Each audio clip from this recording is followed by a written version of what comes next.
Ever since I've known Ed and have worked for the bank, Ed has always had a pulse on what's happening in each region of the bank.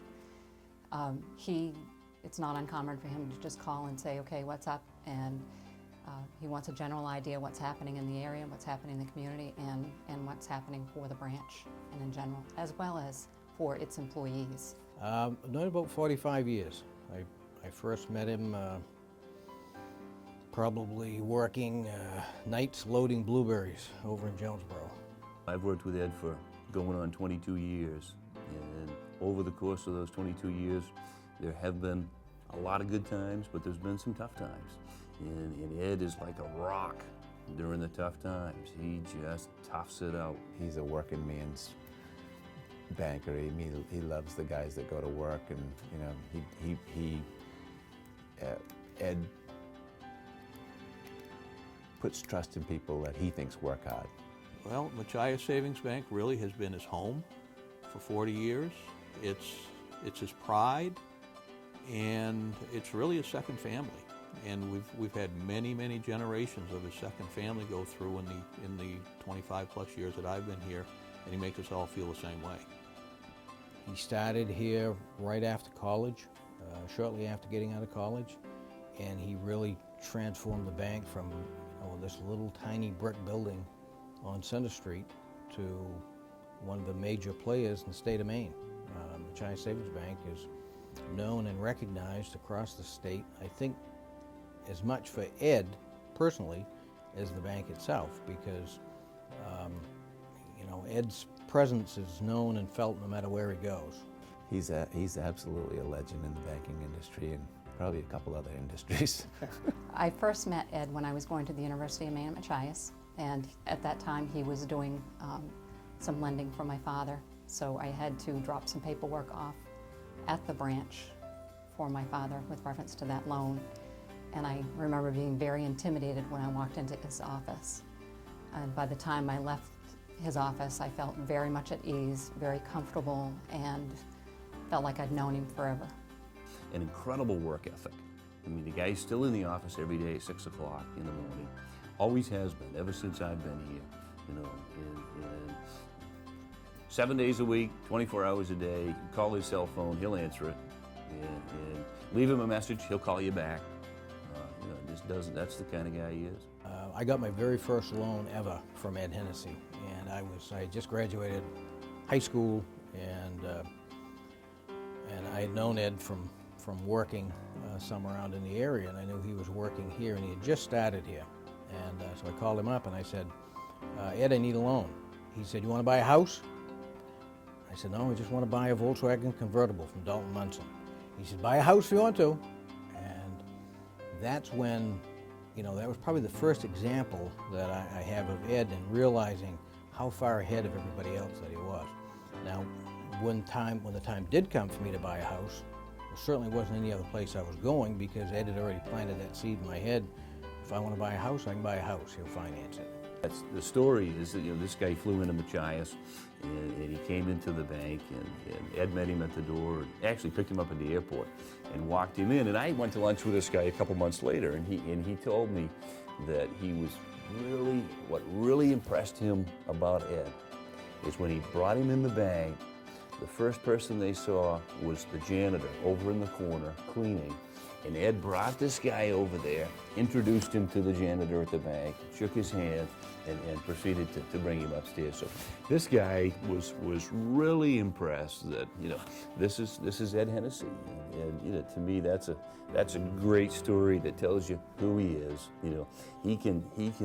He's just as interested in the janitor and can do just a good job building a relationship with the janitor of the company as he can the CEO, and that's Ed Hennessay.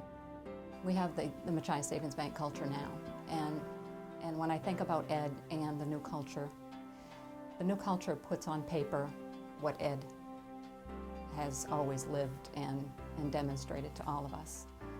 And I think it's just a portrayal of what he has done for Machias Savings Bank and how we can all grow and prosper for the bank.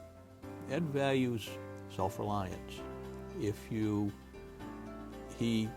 He'll guide you, but he wants you to take the lead and accomplish what needs to be accomplished on behalf of, in this case, in the case of the bank. Strong work ethic has always been one of his big strengths. It doesn't necessarily mean show up early in the morning and work late. It just means focus while you're here and focus on your customers. He used to sit in this corner office and look out the window. Somebody walking across the parking lot at 10 minutes past 8 would drive him absolutely nuts. And you know, it's just somebody walking across the parking lot a half an hour before they're supposed to be here. You know, and if you want to know something about something, Ed can either give you the answer or he knows somebody who can. I mean, a lot of times I'll have something that I want. I go, it's like, all right, I gotta get a question. I gotta get this question answered, and I call Ed, and he usually, if he doesn't have the answer, he knows who does. He has a very strong work ethic himself, and he likes to see that in the people that work for him. He is very dependable. He's very loyal. He, to me, is considered a confidant. I trust him with anything. I feel like I can talk to him about anything, and I think that it's important that his employees find him to be a dependable person, and he would expect that of his employees as well. He wants our customers and community to be able to depend on the people that work for Machias Savings Bank. Ed puts trust in people that he thinks work hard. You know, he doesn't necessarily look at their financial statements. He would look at their financial statements, but Ed lends money to the character rather than the paper. When I was playing basketball when I was younger, my coach used to have a saying that he wanted us to live, eat, and breathe basketball. And I feel that Ed lives, eat, and breathes Machias Savings Bank. And the saying that I relate to is he'll say, "I hear you," or in his case, "I hear ya." And that can mean different things depending on the situation. Sometimes it means, "I agree with you." Sometimes it means, "I don't agree with you." And sometimes it means, "I've heard enough from you."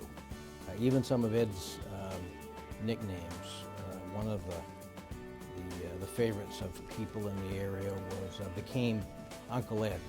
So he had to earn that one because it was like, if you need something, especially if nobody else will do it, go see Uncle Ed. He'll take care of it for you. And he usually did. Over the years, you know, all the banks in Maine have had periods of time when things have been tough. And I've heard stories about other banks where when things get tough, the leadership starts pointing fingers and starts blaming people and going through that kind of an ugly process. We've never had that here. Ed has never done that. When times get tough, you know, an Ed saying is, you know, we don't look back, we just look forward. And so buckle down, work through it, push your way through it, and move on.